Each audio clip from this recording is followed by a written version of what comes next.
We're speaking to Richard+Hawkey in a little while. He's written a book, Life+Less+Lived, a passage through burnout and depression in the suburbs. A lot of us, I'm sure, can resonate or relate to this. Let's Sunrise.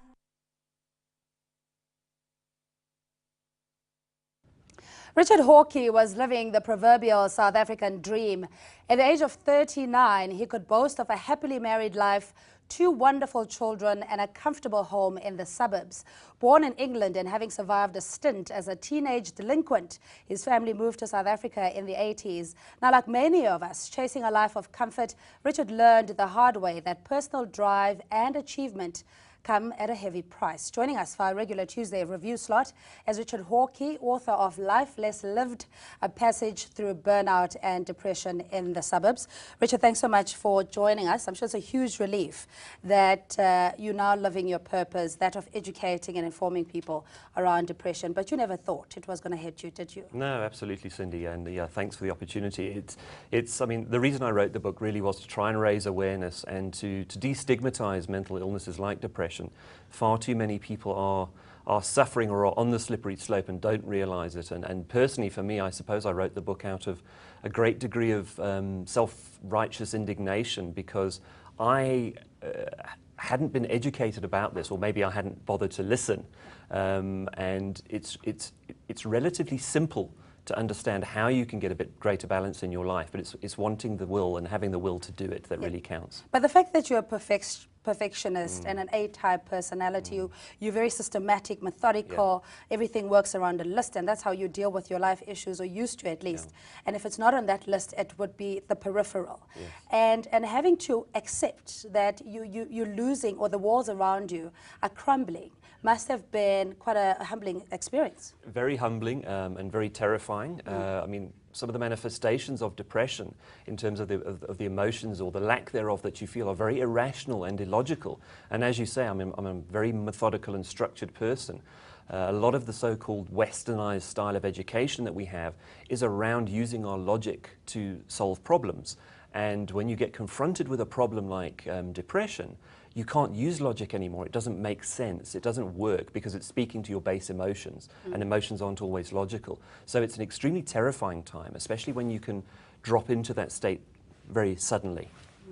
And having gone through it, I think also was a conduit for you to read more about it and try and spread the message about it. But the impact on your family as well. I mean, poor Rachel, your wonderful, beautiful wife, whom you call hot in the book, and your two children.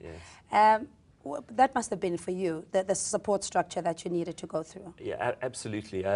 It was probably the most single important factor in my recovery, is that I had non-judgmental, unconditional support, you know, from my wife and my 2 wonderful sons. You know, my eldest son gave me a significant amount of support as well, even though he's as young as he is. And my friends and family around us. Being non-judgmental. Unfortunately, our society has a very poor view of mental illness. You know, we kind of use the words mental illness and we automatically think of you know, being locked up in a padded room, and it's not the same. You know, it really isn't like that. Mental illness is just something that is affecting your brain.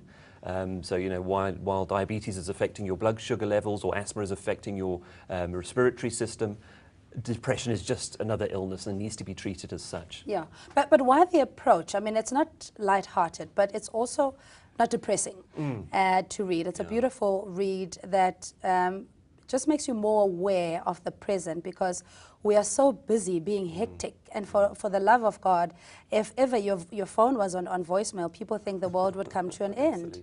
And yet we miss out on what really matters. Yeah, absolutely. And thank you for saying that it is an easy read. I mean, that's one thing I tried to do, you know, not being a professional writer. I really tried to just be as authentic as I could be. I didn't want to be sensationalist and sort of make it a Hollywood, you know, Tarantino kind of book, but just to be as authentic as possible and to make it readable so that it is more accessible to people, so that people don't get intimidated that this is, wow, this is a heavy textbook about depression, because I'm not qualified to write those and there's plenty of them out there already. So I wanted it to be readable so that people do pick it up, and maybe people read it and leave it lying around for the person who really needs to read it. So leave it lying around in a non-threatening way so that the person can pick it up. In sifting out stresses or some contributing factors to depression and burnout. And if you look at your cognitive behavior and the traditional beliefs that we have, in your case, how a man is supposed to carry himself, you can't cry. Even when you lost your sister, you were saying that your family was very composed and you just went about your business because that's just how you raised. Absolutely. You know, societal upbringing and, you know, our cultural upbringing is absolutely critical to how it forms our assumptions and beliefs, and absolutely which then in turn inform our cognitions and our actions.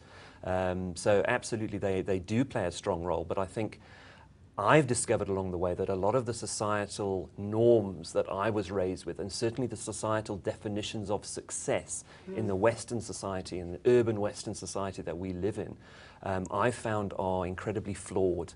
You know, this definition of success in terms of having to have more, being judged in terms of how much stuff you have. You know, there's that little cliche that says, he who dies with the most stuff wins. And, you know, we laugh about that, but so much of our daily life is driven by trying to get the better car, getting the bigger job, and actually not looking deep within ourselves and saying, am I happy? Not infatuated or having fleeting moments of ecstasy, but deeply, soulfully happy and content and feeling fulfilled. For me, that's now what the definition of success is. Okay, but you still need to contribute, though. I mean, you know, you have your achievements, you have your degrees, etc., and you deserve to have the quality life. How else do you get it if you don't join the rat race and make sure you come up first? Well, again, here, this is probably going to be, you know, quite a cliche that we've all heard, but if you are doing something that you find fulfilling and gives you a sense of passion and energy and excitement and enthusiasm, generally what happens if you are that kind of person, if you are following your passion, others who will be gravitated towards that passion. Just like people, you know, run away from someone who's miserable and angry and violent. Someone who is engaged in their passion is far more attractive, and you generally attract opportunities to you. Certainly that is what I've found to have happened in recent months for myself. Do you cry easier now as a man?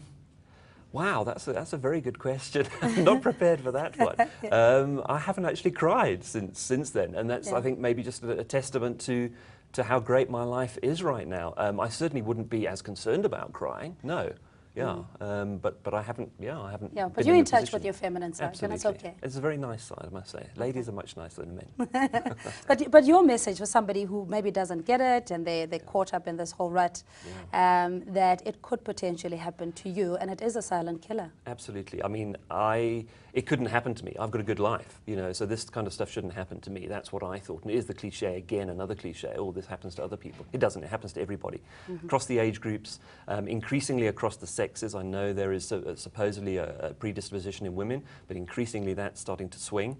Across cultures, across status levels. So rich and poor alike are afflicted with this. The message really is, listen to what your body's telling you. Listen to what your mind's telling you. If you're feeling negative, if you're feeling sad, if you keep getting sick every 3 to 4 weeks, 5 weeks, you seem to be the one who keeps picking up the cold and flu in the office. If you're constantly feeling tired, if you just don't have that lust for life anymore, listen to what your body's telling you and go and seek help. And there's plenty of people out there who will give you that help. And if you don't have a support system close enough who's going to be non-judgmental and give you that safe space to take the time to get better, there are plenty of places that you can phone anonymously and get the kind of advice and support that you need. Yeah, you shouldn't be ashamed because... Absolutely not. Yeah, you burn out. But thanks so much, Richard. Really, really appreciate it. And wish you all the success with the book. Thank you very much, Sindy. That's a lovely, lovely first attempt. We're speaking to Richard+Hawkey, author of Life+Less+Lived, a passage through burnout and depression in the suburb. Now, this is a brutal account of how this successful businessman and father succumbed to the demanding life in suburbia and what you can learn out of it. Life+Less+Lived retails for R129.95 and is available at all good bookstores. Sunrise.